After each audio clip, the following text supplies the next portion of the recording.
No story of Shaka Zulu is ever complete without delving into the discussion about his arch-enemy, Zwide of Ndwandwe, Dingizwayo's bane. Everybody knows the story of Shaka Zulu, the illegitimate son of Senangakona, the chieftain of the Zulu clan, and how he was exiled during his childhood only to come back years later as a conqueror. We all know of how Shaka deposed of his father's successor to become the new chieftain of the Zulus, and how he built their empire from a small clan. We all know of how Shaka Zulu, whose rapid military expansion is often fingered as one of the most significant causes of Difaqane. We know of how Shaka was eventually assassinated by his brothers to rid his now ever-expanding empire of what had turned into a ruthless, maniacal tyrant. We also know of the story of the man who made Shaka's story possible. The story of Shaka's mentor and role model, who rescued him from the turmoil and torment of his childhood and turned him into a captain and later leader in his own empirical army. We know the story of Dingizwayo of Ndwandwe, the man who made it all possible. As the story of Dingizwayo developed, an equal but opposite story was running simultaneously in the nearby kingdom of the Nxumalo, better known as the Ndwandwe. This is the story of the man who proved to be the yin to Dingizwayo's yang, the story of Zwide of Ndwandwe. Before we proceed, please remember to like and share this video, and kindly subscribe to the channel for more educational content like this.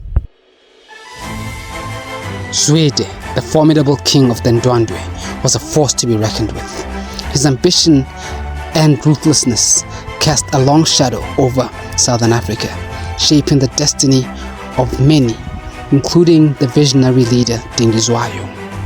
Born around 1760, Zwide inherited the powerful Ndwandwe kingdom. He further expanded its reach through conquest, absorption of smaller tribes, and established himself as a dominant figure in the region. His army, known for its fearlessness and brutality, employed traditional tactics along with psychological warfare, leaving a trail of fear and devastation. Zwide's story starts around the same time as that of Dingizwayo, as the two powerful Nguni kings were born within 2 years of each other. If ever we were to say one Nguni king was born with a silver spoon in their mouth, that would be attributed to Zwide. Born to the mighty King Langa, powerful ruler of arguably the largest kingdom in the area at the time, he was the crown prince of the greatest military superpower in the region. Zwide's mother, Queen Ntombaz, was believed to have been a powerful sorceress, whose divine power could be seen by her collection of human skulls. Zwide succeeded his father as Ndwandwe king and continued his legacy. However, Zwide's ambitions were greater, and he wanted to expand into an even larger empire than anyone had ever seen.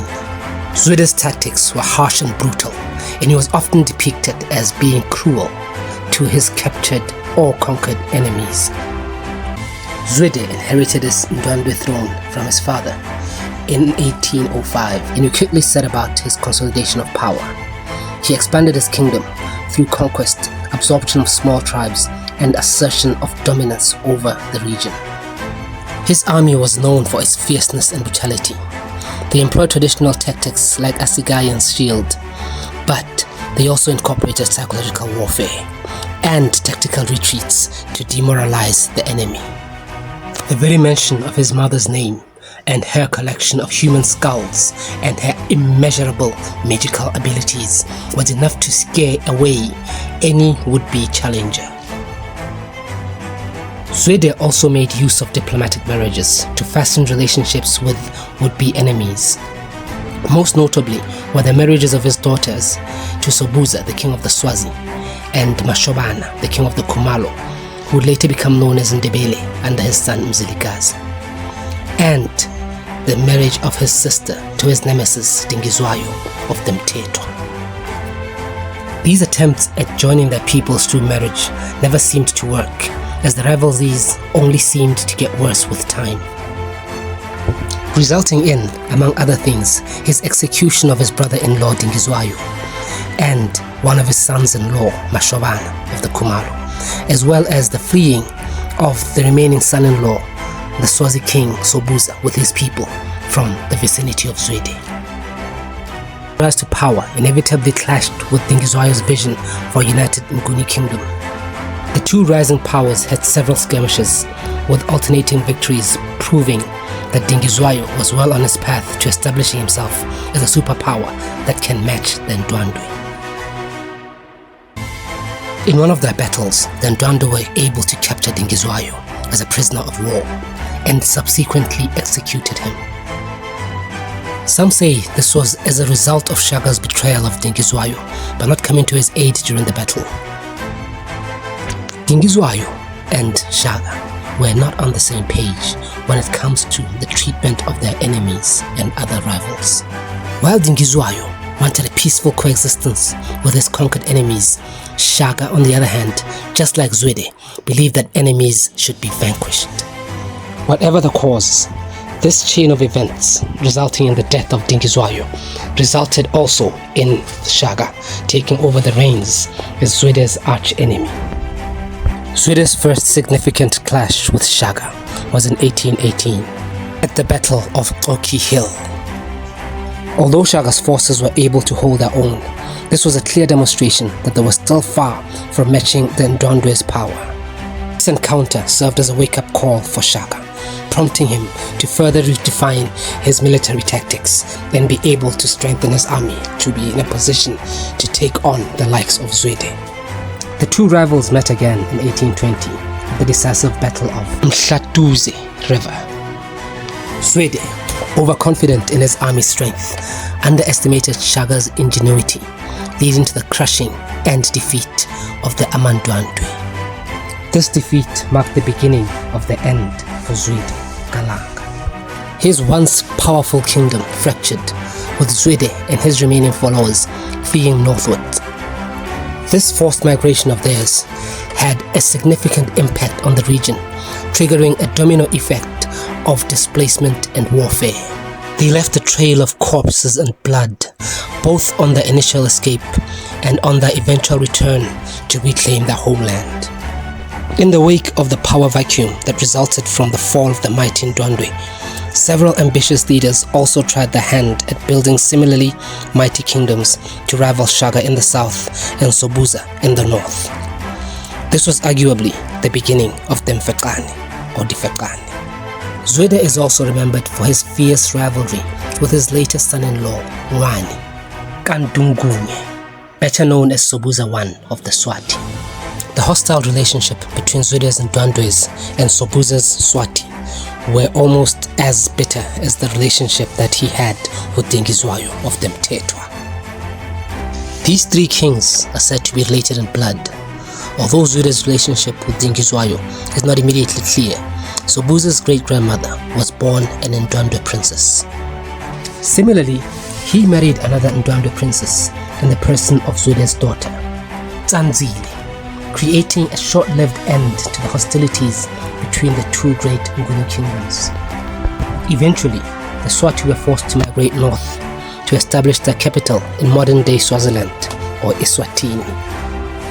Zwide's giant footprint also leaves its mark in modern-day Zimbabwe. The Ndebele people, known for escaping from Shaka under Mzilikazi, were in fact originally refugees from Zwide's reign of terror.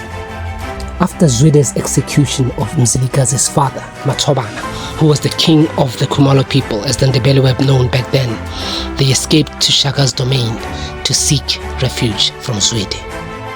However, they were later forced to flee from their hosts after disputes between their respective leaders. It is somewhere during this time that the Khumalos became known as the Ndebele. After their eventual defeat by Shaka in 1820, Zwide's and Ndwandwe's fled north and northeastwards. Zwide and his sons would later be killed in battle when they tried to reclaim their homeland.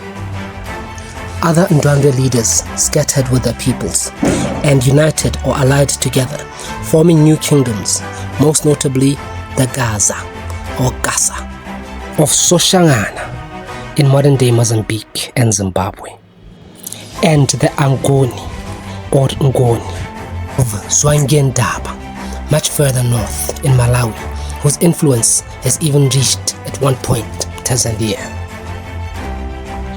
Zwide's legacy is a complex one. He was a formidable leader who built a powerful empire. However, his ambition and ruthlessness also led to his downfall. He played a crucial role in shaping Shaka Zulu's destiny, serving as both rebel and catalyst for the growth of his military strategy. He played a crucial role in shaping Shaka Zulu's destiny, serving as both a rival and a catalyst for his growth as a military strategist. Zwide is arguably the man at the center of it all when discussing the origins of Difaqane. The most notable Nguni chieftains and nation builders of the time, Zwide of Ndwandwe, Shaka of the Zulu, Sobhuza of the Swati, Mzilikazi of the Ndebele, Soshangana of the Gaza, and Zwide of Ndwandwe of the Ngoni, all at some point had run-ins with him. But it was not only the Nguni. Powerful chieftains from the Tswana peoples such as Mfecane of the Basotho and Sibetwane of the Kololo and the woman king Mantatisi of the Xhosa have too had a chance to hold rival positions in the battlefield with this great, but often maligned Zwide of the Ndwandwes, son of Langa and Ntombazi of the collection of human skulls.